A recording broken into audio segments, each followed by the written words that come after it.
All right, so hopefully we're live this time. This is me, Shakti Sundari, and I'm live with Stella Fairburn, who's an amazing sacred songstress and carrier of the divine feminine message and the codes of Mary Magdalene. Um, Stella, I'm looking at the screen and still can't see you in it. Shall we just carry on so that people can hear you?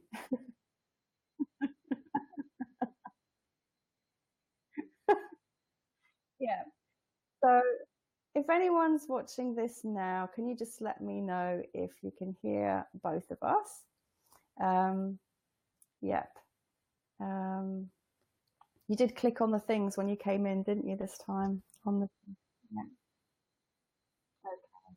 So I'm going to sort of put a question underneath. Can you hear us? So we'll know soon enough if people can't hear you. All right.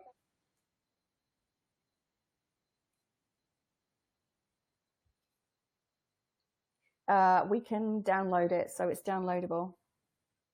Mm. Okay. So beautiful, Stella. Would you like to introduce yourself to everybody? Tell us who you are.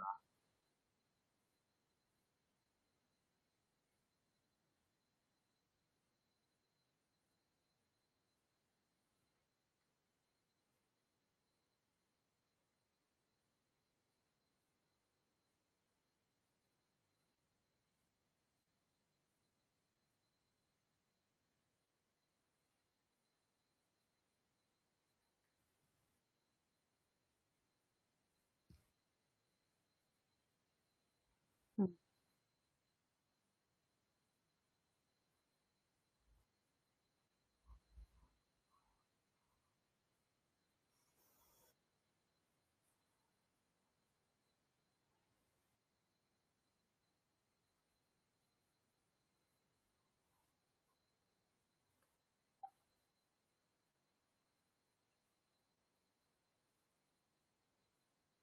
Yeah,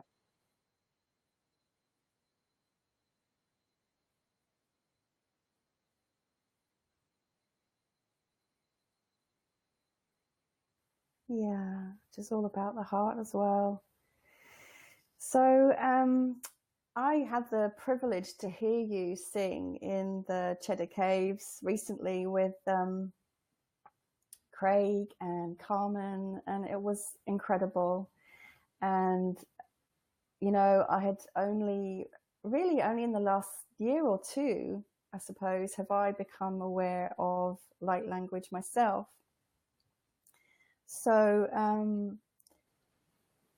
I'd love you to tell us a bit more, or to Here tell I am. anyone who's watching this what light language actually is.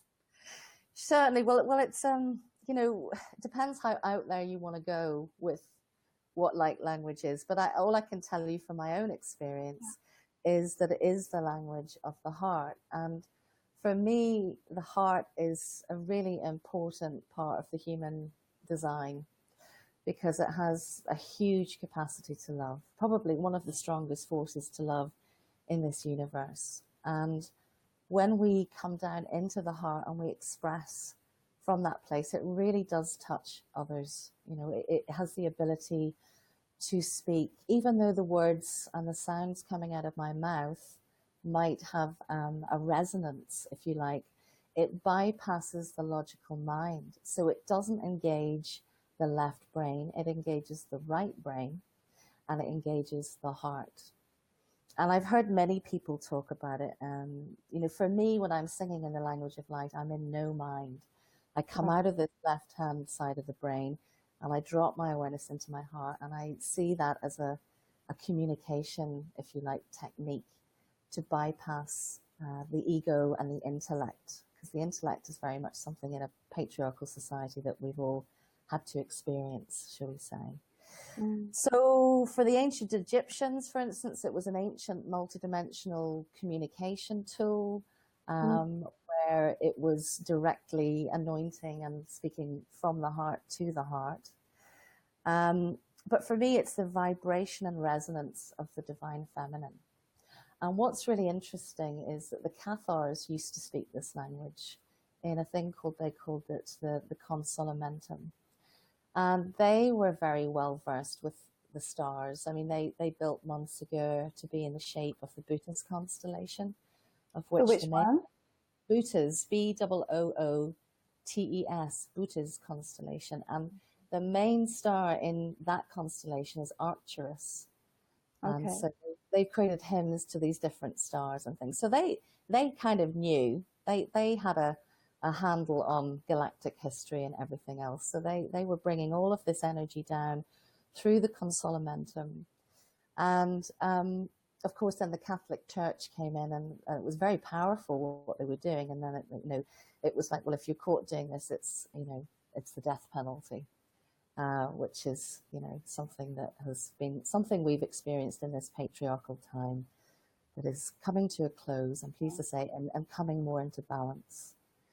So it's a pretty powerful tool for reaching in and connecting with other people's hearts, number one.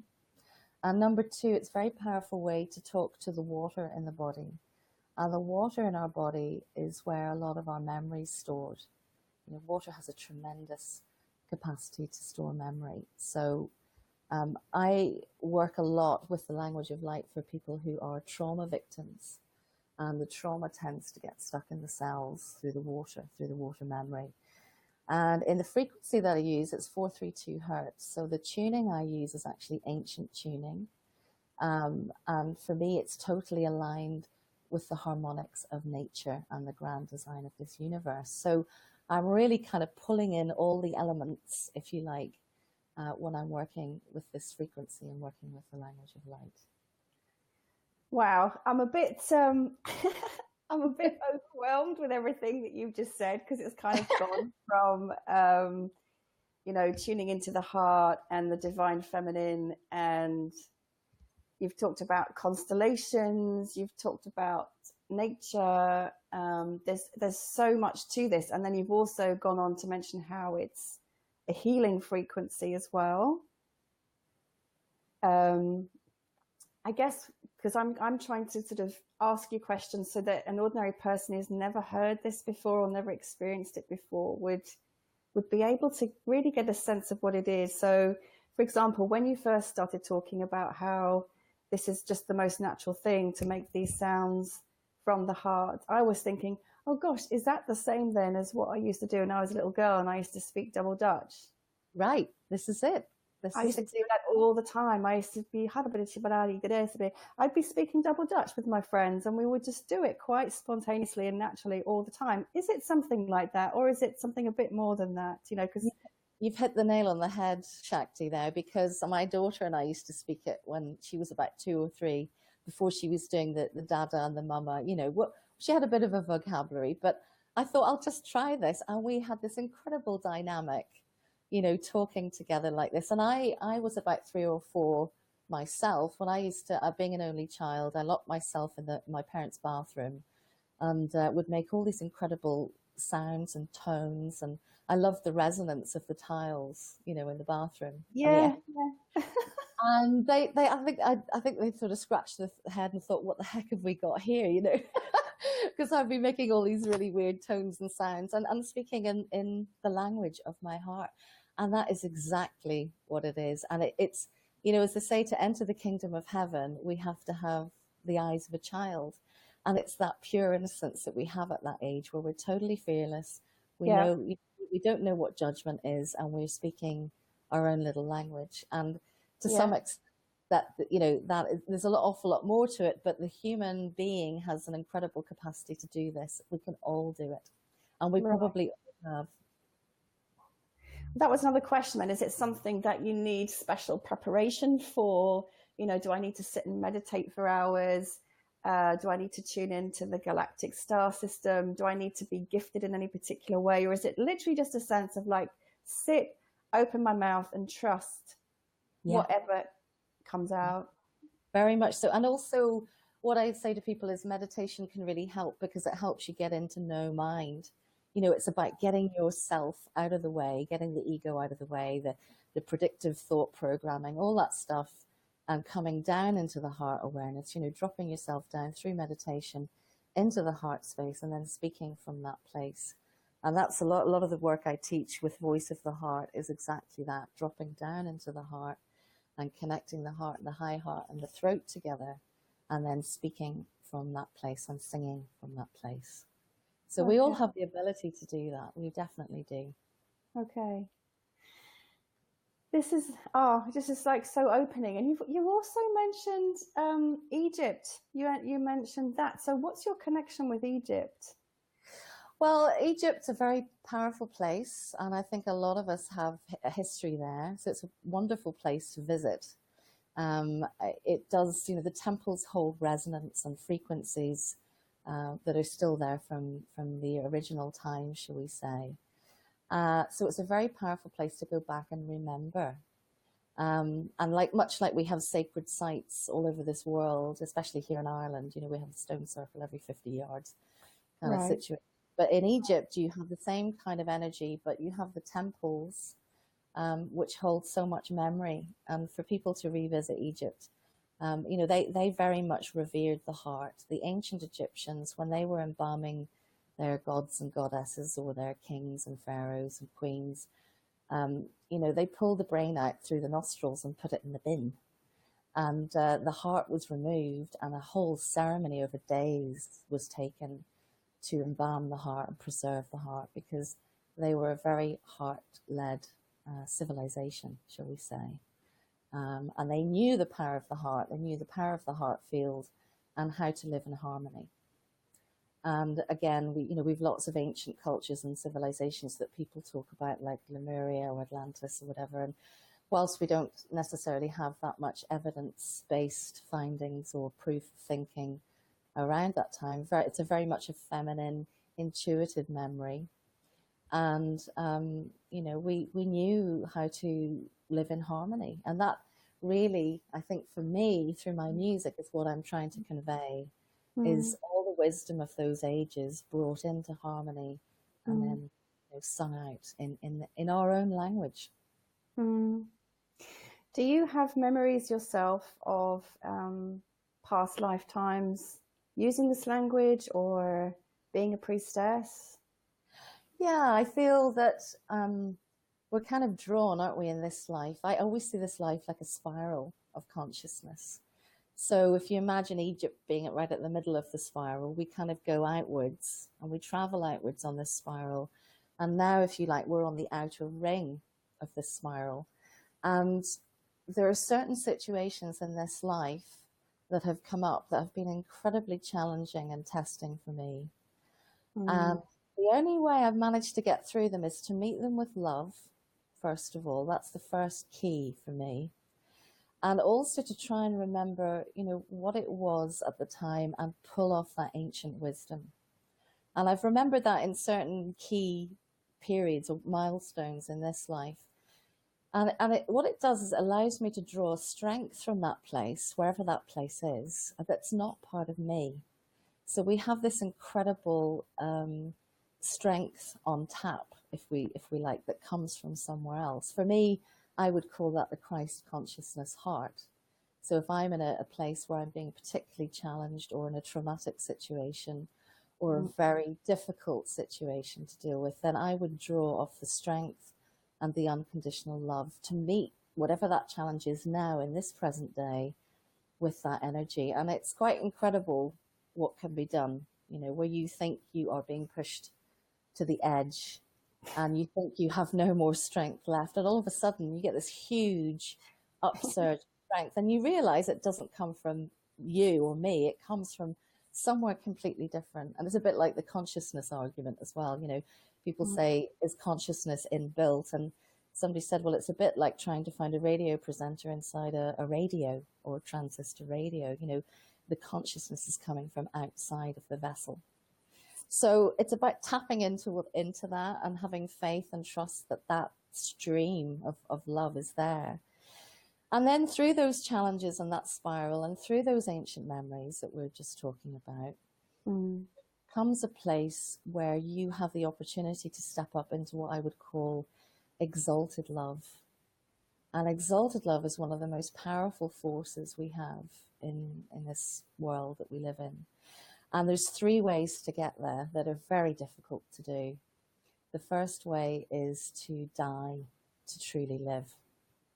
And that means, you know, getting rid of the ego, the beliefs, the programming, all that kind of stuff. So very much a place of, you know, surrender, absolute surrender to the divine within us and outside of us. And then the second step that we have to take in that is forgiving the unforgivable. And that is really difficult to do with a human heart, a good human heart and a good soul. And I have to say, I watched a beautiful example of that the other day where a Muslim man had lost his son to a gang, I think, of black men. And one of the black men was being prosecuted for killing his son. And at the end of it, he got up and gave him some tissues and he hugged him. And he forgave him for killing his son. And I just thought, that's such a huge key to inner peace, to forgive what's seen as the unforgivable. And when we do that, wowee, the rewards are absolutely incredible. You know, it's like the hardest thing you have to do reaps the largest rewards. You know, it's very interesting how we're put in this world. And the third step is to love the unlovable, or whatever we perceive to be the unlovable. So it's absolutely, you know, it's that unconditional love that loves everything.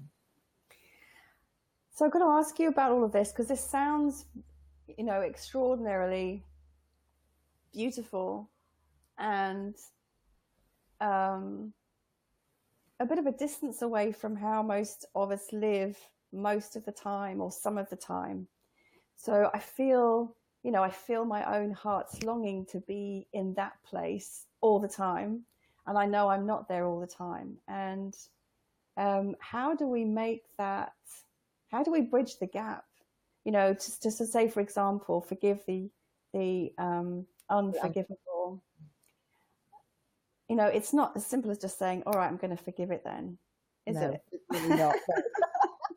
It's not at all. And it's like life will give you these initiations. You know, life will definitely bring these things to you, and it's how you meet those things with love. And I don't think any of us are very far away from that. I think life gives us quite a lot, actually, to deal with. And I don't sit here on a pedestal.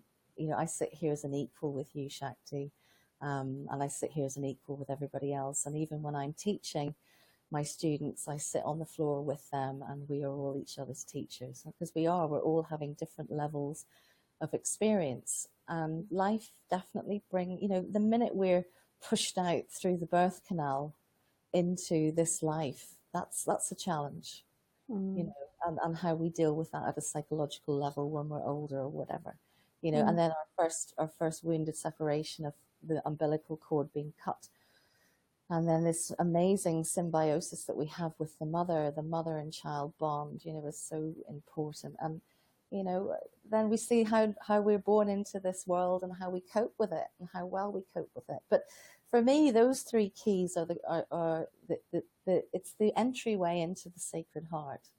And the Sacred Heart is very potent. You know, there's nothing more that has the more capacity to love than the human heart, really. Can I just go back sort of behind all of this and ask how you came to this understanding and how you've applied this in your own life, and like from, you know, from your own living experience, from your past, how you got called or pulled into this path of, you know, the way of the heart? Well, I think it's part of my lineage somewhere along the line, without going into too much detail on that. But there is a certain knowing of the heart. So you do know what you're here. And I do know that one of my remits here is to co-create heaven on earth. So I'm very much about making this world a better place, co-creating with people to bring beauty and harmony and divine harmony to this earth. You know, so that's my driving force. But it's interesting. There's lots of teachings out there that spark our memory, aren't there? And for me, what was quite interesting about 10 years ago was the womb teachings, the re-emergence of the womb, and Magdalene's association with that. Mm-hmm. And then I started to study that and go deeper into, I suppose, memory of the archetype of Magdalene and the essence of divine feminine energy that she is. And so I did a lot of research around that. And then it took me into, I think we've all heard of the triple goddess, haven't we? The triple goddess energy, which is the maiden, the mother, and the crone. Mm-hmm. And what I was seeing from a lot of the Magdalene womb work, not necessarily Magdalene as a consciousness, but the way that the womb work was being presented to me at that time, it felt like it was missing the heart and it was missing the wisdom. And so for me, the whole Magdalene consciousness is very much an amalgamation of, Mother Mary's Sacred Heart. So it's the archetype of the mother that is the heart, isn't it? The heart field. So you have the womb, which is that wanting to connect with the beloved, that maiden energy, the one, the love, the beloved energy. And then you come up to the heart, and Mm-hmm. that's the mother. And the mother sees the beloved in her child's eyes. The minute that child's born and that newborn baby looks you in the eyes, that is the heart just ignites. To those people who haven't experienced it, you won't really know what I'm talking about, but to ones who have had children, there's a very special experience that happens when we connect at that eye to eye, heart to heart level. And then we have, well, a sort of woman that's not really been very well portrayed either through the Bible or history, because she's sort of been written out, and that is the wise woman, the crone, who, if you like, the archetype was Mary Salome. And Mary Salome was the high priestess to Yeshua and Magdalene and taught them pretty much everything they know about Hieros Gammas, sacred union, divine union. And I think she has to make a re-emergence in all of us as the wisdom. So the womb, if you like, is the maiden, the heart is the mother, and the crone being the third eye, or, all the energy, that's psychic and consciousness energy that we have. So, and in the masculine, it's the boy, if you like. Then we have the father, and then we have the wise sage. And for me, it's about bringing those two energies together within us. It's that alchemical marriage. It's not necessarily just about Magdalene and the womb, or just about the mother and the heart. It's about bringing all three of those aspects together in union within us. And I very much have that energy running when I'm doing my music. I'm a great believer, much like my producer Craig Prius, I'm a great believer in that we can really see beautiful intentions through the carrier wave of sound and frequency, which for me is music. And to create beautiful music with that essence, that divine feminine essence of balance with the masculine sage essence as well, is such an important part of our reality. Well, yeah, and I got to really understand and feel that for myself when I witnessed you in concert, sitting right there in the front. It was amazing. So gosh, you're sharing so much here. I almost feel like this is everything that you're saying is really full of richness, of meaning and wisdom, but I don't want it to just kind of go by. And I can imagine that for anyone listening, there's quite a lot to absorb in what you're saying. So even just this 3-part system that you've talked about, and I've not heard it spoken about in that way before, although I've done many years of my own study of the divine feminine and all of this. So what you've spoken about is the womb, the maiden, and that being kind of connected to Mary Magdalene. The heart being connected to Mother Mary. And then the third eye, another aspect of the feminine that I'm not really familiar with, right? Mary Salome. So are there processes for us to embody these qualities at each of these layers and levels? Because again, having the intellectual understanding is one thing, but to get to the place of embodying that is a whole different kettle of fish. It is. It's meeting everything with love, and it's a bit like when we talk about the crown or the higher aspect, because we're talking about different octaves here of experience, and life does bring us in different octaves of experience each time. So you might get a test at this level and you pass, and you think, okay, I've learned that lesson, and then the next level will be, okay, well, how much have you mastered the heart? Let's have a look. Let's see how much love you can give to something that's really unlovable. And then you're then given different, as I always say, Earth's the toughest mystery school in this universe. It's not for the faint-hearted here to come in and do what we do. And it's about that wisdom of almost, you'll watch the mum teetering around after a toddler. Oh, don't bump your head, don't fall over. And Granny's just sitting there going, well, how will they know not to bump their head again if they don't do it once? So it's embodying the wisdom that we all have within us. We all have access to the wisdom of our heart. And again, there are many ancient pathways in which I teach about in my retreats and workshops and things like that. So what I'm able to do is to kind of give people scenarios or situations, and then ask them, where does your strength come from? What wisdom are you going to bring to the table here? What experience do you have to draw upon to pull you into this level of balance and equanimity, if you like, where you are married at these three levels, masculine and feminine? It's an important part of being an authentic human being that is not directed by what other people think. You're standing in your sovereignty. You're standing in your power. And as Jason was saying, I loved your interview with Jason Hairston last week, where he was saying, if there's a lot of chaos and a lot of drama in your life, it's because you're pulling that in. But when you're engaging these three energies and you're engaging the alchemical union between the masculine and the feminine that comes into this beautiful balance within you, it's that. And then you do find peace. You find inner peace, and you find tranquility and harmony, which of course all of us want, but it takes those steps to get there, and that's that love the heck out of everything. And it's very difficult to do in this time because so much is being revealed, isn't it?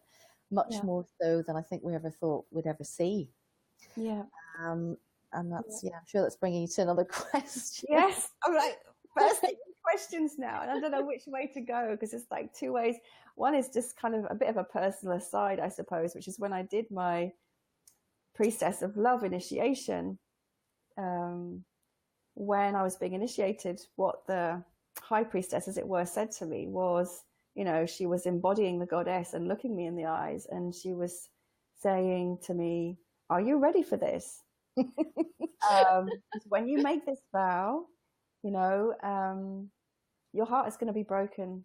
Your heart is going to be broken and laid waste. I can't remember the exact words, but it was basically, are you ready for this? Yeah. Are you willing to go into this? And I was like, yes, with all my heart, yes.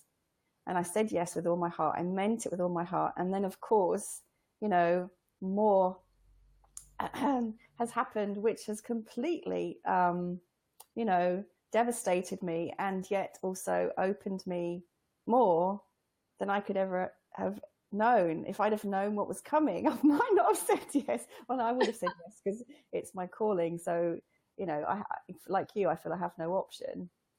But certainly trial by fire. Yeah, that's it. And that's walking through the flame of divine love, and it burns off everything that is out of whack in your being too. That is an initiation in itself. And the key is to try and be the phoenix that comes out of it each time, that regeneration, that rebirth, that resurrection energy is what we've been asked to embody as well. So walking through the divine fire, some people would call that the dark night of the soul. And I've definitely had 3 major dark nights of the soul. And I think we were talking about that lovely quote, "Let me tell you, I've been to hell and back, and it was wonderful." And that's how you garner the wisdom as well, because when you've walked through that fire and you come out the other side, there is a lot of wisdom that becomes embodied through that forging through the fire. Or you could say it's like being a bit of coal that's been pressurized into a diamond. You know, you come out the other side shiny, and yeah, it's if you can survive the initiations, then you're doing pretty well to, you know, coming into that pure essence of authenticity. Yep, I certainly feel that I've been refined many times, and it's an ongoing process of refinement. There was something else that you said I think is also so key to this conversation, which is you were talking about the inner marriage of the masculine and feminine aspects, and you know, that inner love and that inner union between those three parts as well, those three aspects. And I'd love you to say a little bit about how and why that's so important at this time. Well, it's a bit like if we were to look at over the last Kali Yuga of 25,000 years or whatever it is, the first half of that was the matriarchal period, and then the second half of that in the duality was the patriarchal period. And so both energies had to come in and experience themselves to the extreme, and the imbalance of power, if you like, that both polarities on their own create. And we're sort of coming out now of the last bastion of the masculine energy out of whack and completely out of control on the power level. So we're rising up, and now it's time for balance. It's the time to realize from all our experiences, whether it be matriarchal extremities or patriarchal extremities and everything in between, how we create the balance. And the only way that we could do that was to experience the imbalance first. And Can I ask you, like, I hope this isn't putting you on the spot too much, but because this has been such a theme at the moment about how do we love the unlovable in the sense of the extreme expressions of patriarchy. So, for example, you know, there's been this Me Too campaign. So we see violence, rape, plunder of the earth, violence, you know, war. How do we love that? Yeah, it's a really good question. A really, really good question. And it's a very long answer. I don't think we have time for it, but I'll touch on it. You know, when we were running around as women with heads on sticks at the same time, we had to experience everything, you know, that was just the absolute darkness of the dark, dark, dark. And to become balanced in between, we have to face our own darkness, whether that be our masculine side or our feminine side. We've all got it within us. And it's that ownership of actually what is happening on the outside world. I can do something about this on the interior to create the balance. So it's about bringing that inner balance in to yourself, a bit like that Ho'oponopono thing where the guy healed a whole mental ward by forgiving himself. And it's about bringing the balance within us. It's not nice to look at, I have to say. You know, I just get really upset by people even posting this stuff of animal slaughter. I end up blocking them because I just think I don't need to see that in my field to know that it exists. But what is it inside me that I can do to change that? How can I take action? It has to come through the law of action. But it doesn't mean being a massive warrioress and going out there with your sword and, you know, whether Bodhisattva, Joan of Arc, or Kali with her sword in her hand. It's more about putting down the sword and picking up the rose. And to do that action is a very difficult one as well, because so many people want to be that warrioress going in. And I'm definitely a warrioress, you know, I'm a warrior at heart.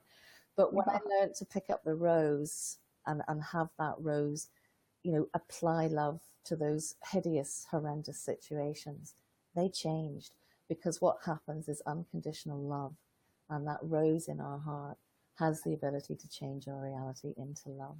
And that when you've actually seen that happen, it all sounds like a wonderful theory right now, but when you actually practically do that step, which is incredibly difficult, that's the loving the unlovable part. Your reality does start to change. And if all of us could do that en masse, then wow, what an incredible world this would be. Yeah. And this is so interesting because I posted something around that myself, and it was about offering a forgiveness ritual or saying sorry, like both of us, men and women, saying sorry to each other and asking for forgiveness. And some people reacted against that to sort of say, well, I'm not, I've never abused anybody. I've never done this. I've never done that. And I was trying to explain how it's not really about that so much as we are all in this together. And if we look within, there is always a shadow aspect. There is always that. And by going through that process of saying sorry, and as with the Ho'oponopono prayer, and sincerely meaning it does shift something energetically within us as well as within our field and our environment. Even if we think that we're innocent, it makes a difference. Does that make sense? Yeah, because you're taking ownership of the oneness, and that's what we're trying to do. We're trying to get into that beautiful balance of oneness. This is now our time to do it. And it's not necessarily about masculine or feminine leading the way. It's just a willingness to come into this balance within, and then reflecting that out in our outside world. And it's important work.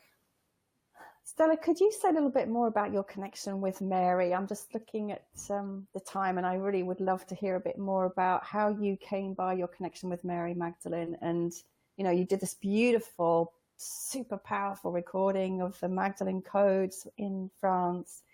I'd love you to speak a little bit more about how you came to that. Well, I've always sort of felt that sisterly energy and in my peers and my friends, and I would see the beauty of that energy and how that would manifest through people when they're embodying that particular archetype.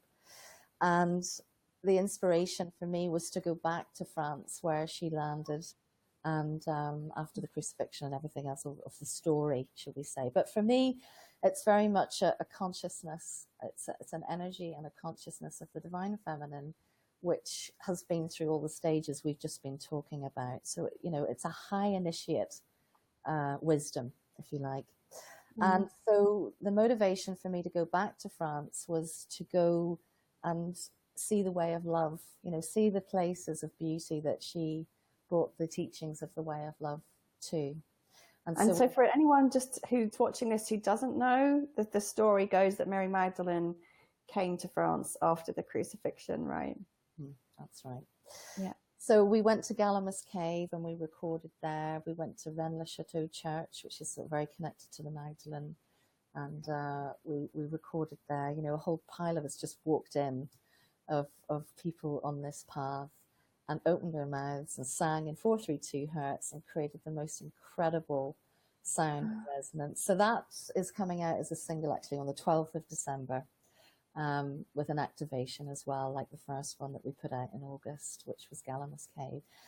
And there are so many wonderful places in that part of France. I'm taking another retreat out there in July next year with a co-teacher and some really incredible crone energies, actually, wise women energies coming with us this time. And we have a wonderful guide who lives out there called Luc Tibor Erdős. And he knows all the off the beaten track places to go that are really places of her profound presence and healing. So really, really excited to do that again next year. And of course, I took Craig Pruitt with me last year. And it's really interesting because none of my retreats sort of follow any kind of itinerary. We're very much working in the feminine flow, just like here. We're sort of having a chat rather than looking at notes and things. But we very much go into that feminine flow. And there was one particular day we decided that we were going to chant and sing for the children. And so we ended up at Puivert Castle, which is where Eleanor de Aquitaine brought the teachings of Magdalene back. And I can't remember which century it is now. It's something like the 12th century or something, a long, long time ago. And she brought courtly love and the troubadours and all the sacred songs and music to this castle. And we happened to end up in what was called the Justice Room, which is in the basement of this castle with incredible acoustics. And I was down in the basement with Craig and a few others setting up the microphones and everything for this particular recording. And all of a sudden, about 20 kids arrived on a school trip. And they all came in and stood around me in a circle, and we all held hands. And I said, Craig, are you ready to record? And we recorded all the children's voices, and you couldn't have planned that. Do you know what I mean? It's Oh, wow. complete divine orchestration and just complete beauty of the heart. And all the kids were toning with me in a D note in 432 hertz scale. And Stella, just can I just to interrupt you there? 432 hertz. What does that mean for the uninitiated? What does that mean? 432 hertz for me is an ancient tuning. And if you were to look at the keyboard on a piano and look at middle C sort of right in the middle. And the A above that, the A note above that is known as concert pitch A. Okay. Right now, it's tuned to a frequency in modern day tuning, which is 440 hertz. And hertz is just a cycle of frequency. It's how we measure frequency through sound. Okay. So our modern day pitch is there, and it's a little bit higher as well, which makes it quite hard to sing in. You have to really, really tune your voice up. And it would explain why a lot of these divas, like Adele and a lot of the other ones, are losing their voices, because concert pitch is getting pushed higher and higher. And the human voice is not made for that. It's fine for instruments. It's fine for pianos that are tuned. It's fine for trumpets and brass sections that are tuned for that particular frequency. But for the human voice, which is divine and sacred and man-made, if you like, not man-made, but divinely made through the human vehicle, I insist that I sing in 432, because I did a gig last year in concert pitch, normal concert pitch, and I could feel it straining my voice. You know, it was like, this is unnatural. So I work with the frequency of nature, because my voice is part of this universe, as is everybody else's. Okay. Is there something in particularly effective or resonant when we listen to sound in that frequency as opposed to other frequencies? What, the 432, the natural frequency? Yeah. Definitely. I mean, there's been studies conducted, you know, with healing with sound, and the 432 scale is what's called the harmonic series. So there's overtones and undertones of sounds that are created from singing in this particular frequency that are coherent and resonant with nature. And create harmony. You know, it creates harmony in mind, body, and spirit. But what we have with our modern day tuning is a bit of what I would call cognitive dissonance. It kind of causes confusion and irritability, and perhaps just not in alignment, shall we say, with who we truly are. Okay, so that means the music that we're listening to on the radio or wherever else we're listening to it is actually having, it's one thing that's kind of disturbing our natural balance. Yeah, it's putting your coherence out of whack slightly. Just very, and it doesn't take much. It doesn't take much to, you know, just a couple of cents on the scale can knock you out. And so, you know, we are, by very virtue of living in this environment, living in an environment where, you know, when you get out into nature and you turn the phone off and you come back and you feel amazing. And that's because we're in a coherent environment.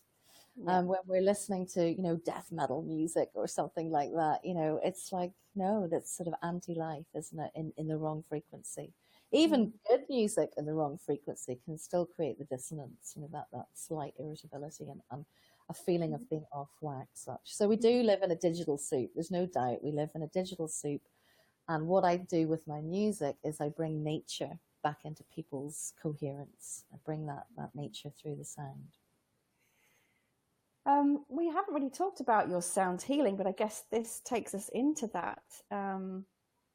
So how do you use sound for healing? Through my voice. I use my voice. And I guess I knew at 4, you know, you were saying, do you remember any of your past? Well, when I was 4, I remember singing in this gobbledygook language, you know, whatever it was, you know, at the time. But for me now, I know, and nearly in my 50s, that, you know, it's light language. And it's something that has had an incredible effect. You know, when I talk to people who listen to my music, they say, oh my goodness, you know, you stopped my migraine in its tracks. Or my autistic son has found a way to stop, you know, acting out and doing certain things that he used to do. I've had so much feedback from people. And of course, I can't go out and claim any of this stuff because it would have to have a peer-reviewed study and all the rest of it. But I have recently been put in touch with a very interesting gentleman who's pioneering a technology to cure migraines in their tracks. And through our heart resonance, not through the intellect, but through our heart resonance of talking for a couple of minutes, I said, oh, you're using D144 hertz. And he said, what? How did you know that? He said, well, actually, we've done all these clinical trials and we've got it down to D146 hertz. I said, well, you're pretty close. Oh my God. So I'm going to be, there's more conversations and things to happen there where, you know, I will be taking that divine feminine essence and energy and wisdom into a very intellectual situation where, again, balance. We need the balance. We need the balance in science of the non-local phenomenon being equally balanced with what we find in evidence-based thinking and logic. Yes, yes. Yeah, it's going to be is that the thing that you were talking about with Oxford University? Yes, yeah. Yeah. That's something that's coming up next year, which will be really interesting because they've already done these clinical trials. They've already narrowed it down to a frequency that kills a migraine in its tracks.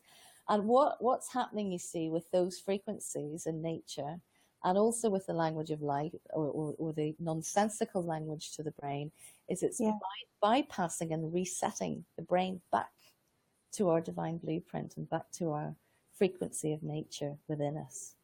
So that's just incredible that sound can achieve that. It's just remarkable. Well, sound creates form. You know, it's a very, very powerful tool. And when we are working with sound, we have to be very careful because there are sounds and frequencies that can hurt and divide and separate. And then there's other frequencies that bring everything together in coherence. So I'm pretty careful about what I use, and I've done my research over the last 10 years, and I'm very picky. You know, I'm a producer's worst nightmare when it comes to frequency, because I absolutely insist that I stay within the coherence of 432, and it's just because it works for me, and I know that it does help people. So, you know. I try to be as pleasant as possible, obviously, in conveying my message and work with the different producers that I have worked with. And to be honest, I have to say they've all been really good. Like Craig obviously knows a lot of his stuff from the Verdict traditions, but other producers who are more modern day producers that I've worked with have really adopted it, as long as they find a way to actually, you know, get it down and know that they can tune their instruments and various different production tools to it. Once they find it, they're like, oh yeah, you know, this sounds really good. I feel a resonance. I feel a heart connection more to the music. And so it's interesting. But because sound is so powerful, it does create form. It creates matter. And for me, it's going back down into that creation process and then using sound to create harmony and, you know, well-being and camaraderie between all of us, and there needs to be more of that. There needs to be more of us working together in harmony, and that's very much a remit that I carry in my heart. So if if someone's watching us now and you wanted to give them a little experience of that, like either them for themselves or you to them, what would you suggest? Well, a good way is to tune into my music. It's all in that frequency. Or to go to an online tone generator, which you can find online, and type in 432 hertz and listen to that and sing along with that, or whatever you feel to do. It's a very pleasant sound to the human physiology. It's not going to go in at the head and irritate the head. It's very much coming into the heart space. Or buy yourself a 432 hertz tuning fork, an A 432 hertz tuning fork, very handy thing to have around. Lovely if you've hurt yourself to resonate that sound into, you've got, you know, a sore head or a sore neck or a sore shoulder. So it can actually bring relief to physical pain. It brings a realignment. I wouldn't say it would bring a relief to physical pain, because that is your body telling your brain that there's a problem, but it would bring alignment back in, so it would probably accelerate the healing rather than be a pain reliever as such. But yeah, you know what I'm saying? It's about bringing you back into coherence. Right. Yeah, I get that. So Stella, I can't believe that our time has almost come to an end. I can't believe it's gone so quickly. It feels like about 5 minutes. I know. And so as we come to an end here, I just would love to ask you, is there something that you're really passionate to say that you haven't said that you'd love people to know?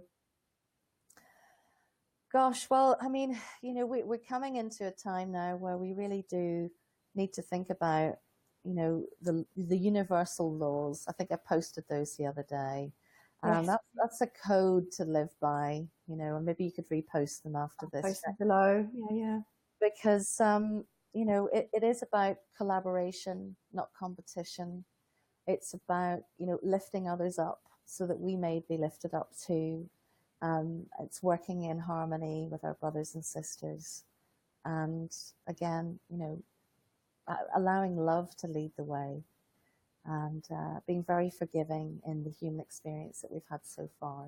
It's not been very pleasant, but to go forward with hope and faith and truth and divine justice in our hearts, that the harmony can be achieved, and it's up to us to do it. Nobody's going to lead us, really. We need to be doing this together. Yeah. Thank you. Gosh, it feels too soon to end, but time presses. So what I just want to say, first of all, is to anyone who's watching or who watches this back, I will post Stella's website underneath so you can connect with her, because I know you're doing some trips and some workshops with your sound healing, and you mentioned your trip next year to France. So if people are interested in that, I'll put your website below, and also what you've also just mentioned, the codes, I'll post those below too, so people can follow up with you and just kind of read a bit more about that. And then just to say thank you for your time and your sharing, and like this immense knowledge and wisdom and love that you're embodying and sharing with us all. Thank you so much. My pleasure, Shakti. Thanks for having me on the show. And and also feel free to post any of my music if people want to hear that. Divine Harmony is always a lovely one to share, and I'll help you after the show with some links. So, but thank you so much for having me on the show. It's been a delight, and it has gone at light speed. Absolutely. And my love to everybody listening. Thanks so much. Yeah. Thank you, everyone. I'm going to go ahead and see if there are any comments now, and I will repost all the stuff that I said. So thanks for joining us, and see you again next week. Lots of love. Bye. Bye.